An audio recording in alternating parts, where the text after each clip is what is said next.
नमस्कार। उम्मीद है आप लोग स्वस्थ और आनंद होंगे। अभी तक जितने भी प्रधानमंत्री हुए हैं उनमें हर प्रधानमंत्री की अपनी अलग अलग खूबी और खासियत रही है।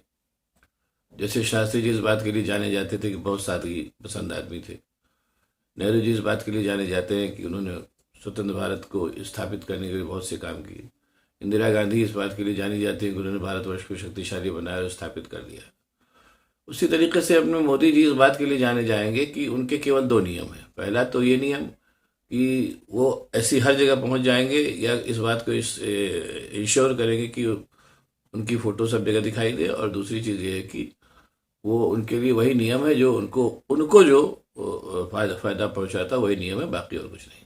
जब से वो सत्ता में आए इन्हीं दोनों नियमों का पालन सर्वत्र हुआ है, बाकी नियम चाहे जो कहते रहे। जैसे फॉर एग्जाम्पल शुरुआत से ही देख लीजिए, वहाँ पर सारे जितने पेट्रोल पंप थे सब में उनमें उनकी फोटो आ गई। इस तरीके से सब सारी बातें, या जो गल्ला भट्टा उसमें उनकी भी फोटो रहती है, ये सब तो खैर चीज़ें। क्योंकि यही दोनों मोदी जी का नियम है, इसीलिए जो इस समय राम मंदिर का जो प्राण प्रतिष्ठा समारोह हो रहा है वही उसमें भी इन्हीं नियमों के चलते आजकल अच्छा खासा बवाल मचा हुआ है। इसीलिए जैसे मैंने बताया कि उनका एक नियम है कि सब जगह केवल उनको ही देखना चाहिए। इसलिए मंदिर की प्राण प्रतिष्ठा करने के लिए भी जाहिर सी बात है उनसे बेहतर आदमी कौन मिलता है, वो प्रधानमंत्री है ही हैं।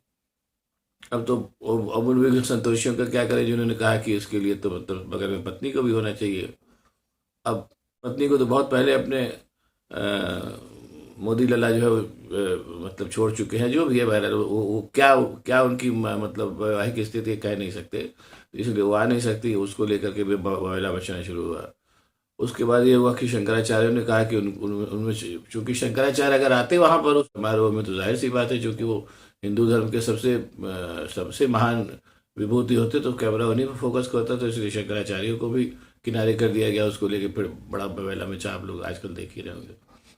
उसमें जो शंकराचार्य अविमुक्तेश्वरानंद है वो थोड़ा सा वाचाल है, तो उन्होंने कई जगह कई चीजें कह दी। भाई जब मंदिर जो है वो उसका भी पूरा ही नहीं हुआ तो उसकी प्राण प्रतिष्ठा कैसे करने जा रहे हैं, और ये सब तमाम उन्होंने आरोप लगाए। अब उनको शंकराचार्य महोदय को कौन बतावे कि मंदिर की प्राण प्रतिष्ठा कैसे होनी चाहिए और किसको करनी चाहिए, सनातन धर्म इसके लिए क्या कहता है। इसका सबका मायने मोदी जी के लिए नहीं इसको रखता है मायने।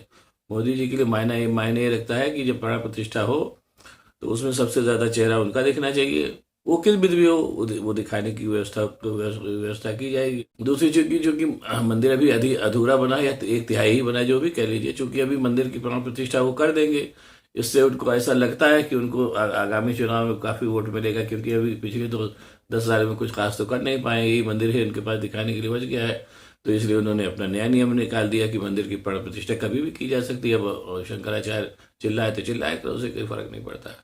और इतना जो था वो तो खैर सब हो ही रहा है। उसी में एक मुसीबत और खड़ी हो गई। अब अगर ये चीज़ हिंदुस्तान के बाहर कहीं हुई होती तो बवेला मच जाता, लेकिन ये हिंदुस्तान है और उसमें मोदी जी का शासन है, कोई क्या कर सकता है। शिवसेना के जो संजय राउत हैं उन्होंने आरोप लगा दिया कि ये मंदिर जो है तो जहाँ वो बाबरी मस्जिद थी उससे करीब 3 किलोमीटर आगे बन रहा है। अगर उनकी बातों का मतलब निकाला जाए तो इसका मतलब ये हुआ कि अगर बाबरी मस्जिद न भी गिराई जाती तो भी इस मंदिर को बनाया जा सकता था बगल में ही। अगर जाहिर से क्योंकि झगड़ा यही था ना कि बाबरी मस्जिद वहीं पर बनी थी जहाँ पर कि भगवान श्री राम का मंदिर था। अब अगर उसको गिराने और तरह से बवाला मचाने के बाद भी मंदिर वहां से 3 किलोमीटर दूर बना है, जैसा जैसा संजय राउत कह रहे हैं और शिवसेना के सीनियर नेता हैं, तो इसलिए मान के चलिए कि सही ही कह रहे होंगे। इतना बड़ा झूठ या गलत बयानी नहीं करेंगे वो। तो उसके बाद ये समझ लीजिए कि उसमें तो कहीं कालांतर में कभी कोई जांच बैठ जाएगी तो और नई मुसीबत खड़ी होगी। ये सब सारी बातें इस मंदिर को लेकर के शुरुआत इसको लेकर के मचक मचनी शुरू हो गई है। कुल मिलाकर के अगर उस लिहाज से देखा जाए तो ये कितना दुखद है कि एक सनातन धर्म जिस सनातन धर्म की फिर से प्रतिष्ठा करने के लिए अपने क्या नाम है ये मोदी जी एंड कंपनी लगे हुए हैं, और उनके साथ उनका राष्ट्रीय स्वयंसेवक संघ और क्या नाम है ये और भी तमाम उनके जो भी संगठन लगे हुए हैं। उस सनातन धर्म में जो जो भगवान राम की मूर्ति की प्राण प्रतिष्ठा होने की बात हो रही है उस अधूरे बने मंदिर में, जो कि तमाम सनातनी ही बाहर निकल के कह रहे हैं कि ये गलत हो रहा है और सनातन नियमों की ही परंपरा के खिलाफ है। तो ये कितनी दुखद बात है। कहीं ना कहीं इसको लेकर के ये तो कहे ही जा सकता है कि कहीं ना कहीं आप बड़े कॉमन मैन हो। हम भाई कॉमन मैन का धर्म और सनातन धर्म से या इनसे सबसे उसकी बारीकियों से कोई लेना देना नहीं होता। वो कुछ कर्म कांडों का पालन करता है, उसी के आधार पर उसका धर्म होता है, वैसे वो चलता है।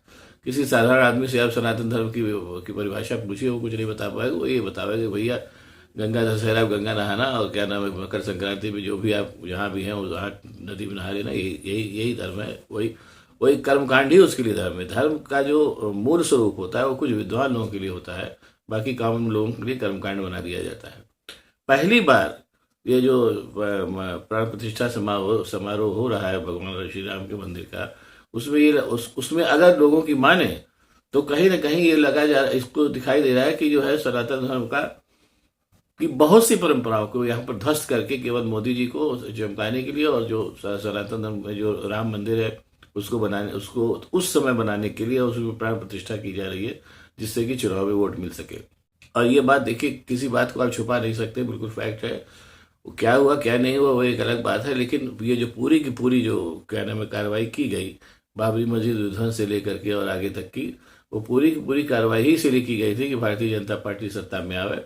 और आप उठा के देख लीजिए कि उसके सारे भी जो काम हो रहे हैं, वो सारे के सारे काम उसी समय को उसी उसी हिसाब से चीज़ों को नियत करके किए जा रहे हैं, जो जिससे राम मंदिर के माध्यम से सत्ता मिलने में सुविधा हो। इसे प्राण प्रतिष्ठा भी इसीलिए की जा रही है कि इस समय कर दी जाएगी अगर आधे अधूरे मंदिर में प्राण प्रतिष्ठा, तो उससे शायद भारतीय जनता पार्टी को अगली बार सत्ता में आने में लाभ मिले। बेसिक बात यही है। इसलिए सनातन धर्म के खिलाफ कामों को सनातन धर्म की आड़ में करना, और ये अब कहा जा सकता है क्योंकि बहुत से पुराने सनातनियों ने ही इस समय जो सनातन धर्म की आड़ में जो काम हो रहे हैं उनकी जो निंदा की है और उसका जवाब नहीं दे पा रही है सरकार, तो ये तो बिल्कुल बड़ी दुख की बात है जो हो रहा है। और उससे भी बड़ी बात दुख की बात ये बात का है कि मैं बात को ख़त्म करूँगा कि जो मुख्य जजमान बनने के लिए अपने मोदी साहब लाए थे, अब शायद सुनने में आ रहा है कि किसी और को मुख्य जजमान बना दिया गया है। लेकिन उसमें भी अभी देखिए, जब तक चूंकि भी बहुत दिन है, इसलिए इसमें भी हो सकता है कोई ना कोई रास्ता ऐसा निकाला जाएगा कि पूरे कैमरे का फोकस जो है वो अपने अपने क्या नाम है अपने मोदी जी पर पड़ेगा। वो मुख्य जजमान कहीं अपना हाथ जोड़े किनारे कहीं बैठा बैठा पूजा वूजा करता रहेगा। इतना तय जानिए, इस पूरे हिंदुस्तान में इस समय केवल दो ही नियम काम कर रहे हैं। एक नियम ये, जैसे मैंने पहले बताया, कि जब जहाँ भी दिखें मोदी जी दिखें, और जो भी काम हो वो मोदी जी की सुविधा के हिसाब से हो, जिससे भारतीय जनता पार्टी लगातार सत्ता में बनी रहे। यही सनातन धर्म है आज का। बाकी इसके अलावा जो सनातन धर्म था वो तो जैसा जो जो रहा होगा, जो रहा होगा आगे। आज की तारीख का सनातन धर्म यही है कि जो मोदी बोले वही सनातन धर्म है। अब आपके अगर आपको ये वीडियो पसंद आया तो इसको शेयर करिए, लाइक करिए, मेरे चैनल को सब्सक्राइब करिए। बहुत बहुत धन्यवाद। नमस्कार।